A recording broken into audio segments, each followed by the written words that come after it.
Hello, and welcome to The Answered Patient. I'm Jane Hansen. If you toss and turn all night or have trouble staying awake during the day, it could be the sign of a sleep disorder. In this episode of The Answered Patient, we'll tell you about the symptoms of sleep disorders, who is at risk of developing them, and how they are diagnosed and treated. Nearly 70 million Americans suffer from a sleep disorder, and many don't even know they have one. Insufficient sleep is a chronic epidemic for the United States. People who are not getting enough hours of sleep voluntarily because of lifestyles that are too busy and trying to cram too many things in and sacrificing the hours of sleep in the balance. Research shows that getting enough sleep is vital for both physical and mental health. During sleep, our bodies go through a sequence of events known as the 5 stages of sleep. Stages 1 through 4 are called non-rapid eye movement, or non-REM sleep. Stage 5, the REM stage, produces increased brain activity and is when most dreaming occurs. These stages typically cycle several times throughout the night and are necessary to help restore our body's energy. You need to know that sleep is a dynamic process. You don't go to sleep and your brain just kind of rests and you're done. The deepest stages of sleep may be what we think is being restorative sleep. If the sleep cycle is interrupted, a person can suffer from memory loss and impaired thinking, or even experience life-threatening accidents. Getting a half a night of sleep or skipping a night of sleep entirely, voluntarily, might lead to profound changes in memory and concentration and coordination the next day.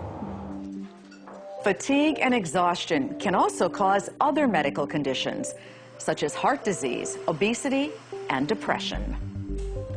There are cultural, social, economic outcomes to sleep disorders that are very important, and there are also medical consequences of sleep disorders. They cause so much dysfunction and come in many packages. Doctors describe sleep disorders as any disturbance that affects a person's ability to either fall asleep or stay asleep at night or stay awake during the day. And they can occur in anyone at any time. The breadth of sleep disorders is so enormous. It affects a lot of people at all ages, newborns to the elderly. You're still wearing your CPAP? Every night. Okay. If you think you might have a sleep disorder, the first step towards treatment is working with your doctor to determine which type you have. There are nearly 100 kinds of sleep disorders. The most common is insomnia. People who suffer from insomnia have trouble falling asleep or staying asleep. Sleep apnea occurs when a person has difficulty breathing during sleep. It's often accompanied by snoring and even brief periods where breathing stops altogether. Restless legs syndrome is a sleep disorder marked by tingling or even painful sensations in the legs. These symptoms cause patients to experience an irresistible urge to move their legs, making it difficult to sleep. Narcolepsy is a neurological disorder. People with this condition experience sleep attacks that cause them to suddenly fall asleep without any warning. Parasomnias are disturbances that occur during sleep, such as nightmares or sleepwalking. While research is ongoing, experts believe these and other sleep disorders are caused by a combination of brain chemical imbalances, stress, inconsistent sleep habits, or even having a spouse with a sleeping problem. If you have been diagnosed with a sleep disorder, there are many effective treatments available. Often, the first thing doctors recommend are simple lifestyle changes, such as reducing stress and setting up a regular sleep schedule. Good sleep hygiene is really important to start with, and that means going to bed when you're sleepy, but not a whole lot earlier than that. Getting up at the same time every day helps set your rhythm so that you're able to fall asleep more easily at night and stay awake during the day.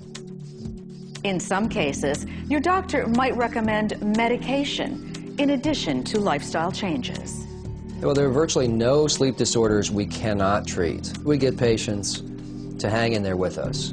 to follow the recommendations that we make for them, whether it's taking a medication every day at the right time, at the right amount, or whether it's engaging in stress-relieving activities before they go to bed. While sleep disorders can be debilitating, there is hope. In the other chapters of this episode, you can find out more about the symptoms and diagnosis of sleep disorders and about the latest treatment options. There are two very similar things. In our personal stories chapter, you'll hear from real patients who are living with sleep disorders and discover the ways they've improved the quality of their sleep. And finally, if you would like to be kept up to date on sleep disorders, you can subscribe to our health channel at AnswersTV.com.